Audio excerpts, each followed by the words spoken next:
امت کی 1450 سالہ تاریخ گواہ ہے کہ مختلف ادوار کے اندر اس کے عشق پر بڑے کڑے امتحان آئے ہیں، اور ہر منصف مزاج مورخ اس کو تسلیم کرے گا کہ امت مسلمہ ہمیشہ ان امتحانوں کے مقابلے میں سرخرو ہوئی ہے۔ جب بھی ہمارے عشق کا امتحان لیا گیا تو کبھی یہ پسپا نہیں ہوئے، ہتھیار نہیں ڈالے کہ ہم یہاں اپنے مذہب کا دفاع نہیں کر سکتے، ہم اپنی مذہبی شخصیات کا دفاع نہیں کر سکتے۔ یہ معاملہ کبھی ہمیں اس کا سابقہ رہا نہیں، شاید عسکری شکست ہمیں ہوئی ہو، کچھ اور محاذوں پر ہم پیچھے ہٹے ہوں، اور اب تو کچھ عرصے سے ایک تہذیبی جو کشمکش ہے اور تہذیبی جو لڑائی ہے اس کے اندر بھی ایک معاملہ بظاہر کوئی بہت حوصلہ افزا نہیں ہے، جس کی بہت اس وقت فکر کی بھی ضرورت ہے۔ لیکن انہی حالات میں اور اسی صورتحال میں جب بھی اس کے عشق پر امتحان آیا ہے تو تمام طبقات نے، خواہ وہ بظاہر دیندار سمجھے جاتے ہوں، خواہ وہ علماء اور مشائخ اور صلحاء کا طبقہ ہو یا عامت المسلمین ہو، عام لوگ ہوں، بلکہ بعض اوقات تو ہمیں جو واقعات پہنچے ہیں اس میں عام اور سادہ لو مسلمانوں کا حصہ زیادہ نظر آتا ہے، کیونکہ عشق اور علم کے درمیان ویسے بھی کچھ باہمی چلتا رہتا ہے معاملہ، تو عام لوگوں کا عشق کا پیمانہ بسا اوقات زیادہ اوپر چلا جاتا ہے اور کوئی اور واقعات دیکھنے کے اندر آ جاتے ہیں اس میں۔ اب دوبارہ یہی صورتحال پیش آئی ہے، اور اس دفعہ تو حضور اقدس صلی اللہ علیہ وسلم کی ذات گرامی براہ راست اس کا نشانہ ہے۔ مستشرقین کی جانب سے حملے تو ہمیشہ جاری ہیں، مگر وہ انٹلیکچوئل لیول پر بات تھی، وہ ایک علمی بحث ہوا کرتی تھی جس کے اندر کسی علمی گفتگو اور مکالمے کی گنجائش ہوتی تھی۔ ہماری جانب سے کوتاہی نہیں ہوئی اس پر، ہر دور کے علماء نے ان کے تمام اعتراضات کا بڑا مثبت جواب دیا ہے۔ اب تو اوچھی حرکتیں ہیں، عجیب ہتھ کنڈے ہیں جس کے بارے میں اہل علم حیران ہے کہ ہم کریں تو ہم اس میں کیا کریں، ان کارٹونوں کے جواب میں کیا کیا جائے۔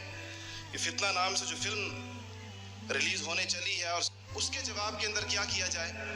سوچ و بچار کے بعد ان حضرات کی رائے یہ ہے کہ جس قوم کے ساتھ معاملہ پڑا ہے اور جن لوگوں کے ساتھ ان کی جو نفسیات اور جو ان کا مزاج ہے، جو ان کی ترجیحات ہیں، جو ان کے میلانات ہیں، ان کو دیکھ کر کہا جا سکتا ہے کہ اگر ہم یہاں اپنے اخبارات کے کالموں کے صفحے سیاہ کر دیں کوئی خاص فرق نہیں پڑے گا، ہم اپنے ملک میں ہڑتال کر دیں اور اپنے تجارتی اور معاشی سرگرمیوں کو جام کر دیں، شاید اس سے بھی ان کے اوپر کوئی فرق نہیں پڑے گا۔ یہ مادہ پرست لوگ ہیں، یہ خالصتاً مادیت کی بنیاد پر ہے، یہ پیسے کے پجاری ہیں، یہ اپنا تھوڑا سا بھی مادی نفع جو ہے اس کو ختم ہوتا ہوا نہیں دیکھ سکتے۔ اس لیے یہ جو آپ حضرات کو دعوت دی گئی ہے، تاجروں اور صنعتکاروں کو، اس معاملے میں اب جو نیا ہمیں معاملہ درپیش ہے اس کے اندر گیند آپ کے کورٹ کے اندر ہے، اس کا فیصلہ اب آپ کے پاس ہے۔ ہمارا دائرہ کار جو ہے وہ زیادہ سے زیادہ یہی اس صورتحال میں نظر آتا ہے کہ آپ کو کچھ چیزوں کی طرف متوجہ کیا جا سکتا ہے، آپ کو بتایا جا سکتا ہے۔ ہمارے کسی عملی اقدام کے نتیجے میں جو ہمارا اپنا جو اسپیکٹرم ہے جس کے اندر ہم کام کرتے ہیں اس کا کوئی فوری اور براہ راست اثر ان تک پڑنے کا امکان نہیں، مگر آپ کے ہاتھ میں جو کارڈز ہیں یا جو آپ کے جو تیر ہیں وہ ایسے ہیں کہ جو براہ راست ان تک پہنچ سکتے ہیں۔ اگر انہیں یہ پتہ چلے کہ ہماری ان حرکتوں کے نتیجے کے اندر ہماری تجارتوں کو نقصان پہنچتا ہے، ہماری ان حرکتوں کے نتیجے کے اندر ہماری معیشت پر کوئی اثر پڑ سکتا ہے، کسی آدمی کے، آپ کی اصطلاح کے اندر جو تاجر کہتے ہیں، اگر کسی کو اپنے پیسے مرتے ہوئے نظر آئیں تو یہ اتنا ان کے اندر دم خم نہیں ہے کہ پھر اس کے مقابلے میں یہ کھڑے ہو جائیں۔ اور آج یہ بات یاد رکھیے گا کہ جو کچھ ہمارے پاس ہے، خواہ وہ علم کی شکل میں ہے یا دین کی شکل میں ہے یا ہمارے اموال کی شکل میں ہے، یہ حضور اکرم صلی اللہ علیہ وسلم کا ایک فیضان ہے۔ ہم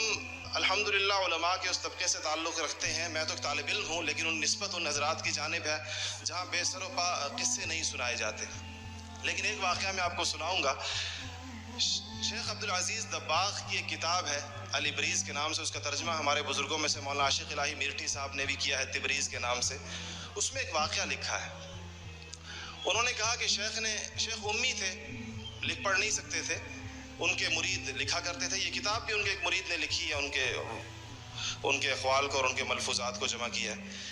شیخ نے ایک دن مجلس میں کہا کہ جتنے لوگ مسلمان ہیں دنیا میں، جتنے بھی مسلمان ہیں، ان کا ایک براہ راست تعلق ہے حضور اکرم صلی اللہ علیہ وسلم کے قلب اطہر سے، اور حضور اکرم صلی اللہ علیہ وسلم کے قلب اطہر سے نور کے دھاگے نکل رہے ہیں جو ہر مومن کے دل تک پہنچ رہے ہیں، اور اسی وجہ سے وہ مسلمان ہیں۔ نور کے ان دھاگوں سے جو اتصال اور تعلق ہے رسول اللہ کے قلب سے ہر مسلمان کو، اس قلب اتھر سے تعلق کی وجہ سے اس کو دولت اسلام نصیب ہے. تو کوئی 2-3 ملحد یا دہریہ قسم کے لوگ بیٹھے تھے, کہنے لگے شیخ یہ کیا بات ہوئی کہ جی حضور اکرم صلی اللہ علیہ وسلم کے قلب سے تعلق کی وجہ سے ہم مسلمان ہوں. تو شیخ پر شاید کوئی کیفیت طاری ہوئی. حدیثوں میں آتا ہے کہ اللہ والے بعض چیزوں پر قسم کھا لیتے ہیں تو اللہ ان کی قسموں کو پورا کرتے ہیں. شیخ نے کہا تمہارے دھاگے کاٹ دوں؟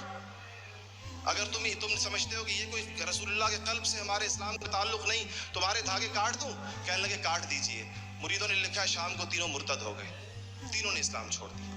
تو یہ جو ہمارا معاملہ ہے, ہمارا دین ہے, ہمارا یہ حضور اکرم صلی اللہ علیہ وسلم کی ذات سے, آپ کے قلب مبارک سے ہمیں تعلق ہے. اور اس کا اثر حضرت مولانا ابو الحسن علی ندوی صاحب رحمۃ اللہ علیہ جب بھی جایا کرتے تھے اور ان کی جو تقاریر ملتی ہیں, جو تاجروں کے مجمع میں خطاب کیا کرتے تھے, تو یہ ضرور بتایا کرتے تھے کہ آپ کے یہ اموال بھی رسول اللہ کی دین ہے. صدقہ ہے کہ حضور اکرم صلی اللہ علیہ وسلم کی نبوت کا اثر ہماری دنیاوی زندگیوں کے اوپر بھی ہے. جو طیب اور پاک اور حلال مال ایک مسلمان کما رہا ہے, اس کے اندر بھی نبوت کا حصہ ہے. اب وقت آیا ہے کہ اب آپ حضور اکرم صلی اللہ علیہ وسلم کے اس قرض کو لوٹانے کی کوشش کیجئے جو امت کے اوپر ہے اور ہمیشہ رہے گا. اس قرض سے ہم سبکدوش نہیں ہو سکتے کبھی بھی, لیکن جب ہم پر یہ وقت آئے, ہماری چھوٹی موٹی مادی منفعتیں, ہماری چھوٹے موٹے جو مسائل ہیں, یہ کبھی بھی مزاحم نہیں ہونے چاہیے ہماری غیرت کے رستے کے اندر. یہ بات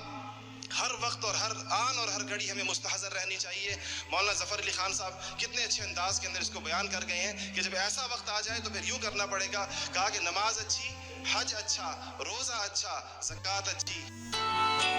کہ مسلمان ہو نہیں سکتا نہ جب تک کٹ مرو میں کھا جائے بطحا کی حرمت پر. خدا شاہد ہے کامل میرا ایمان ہو نہیں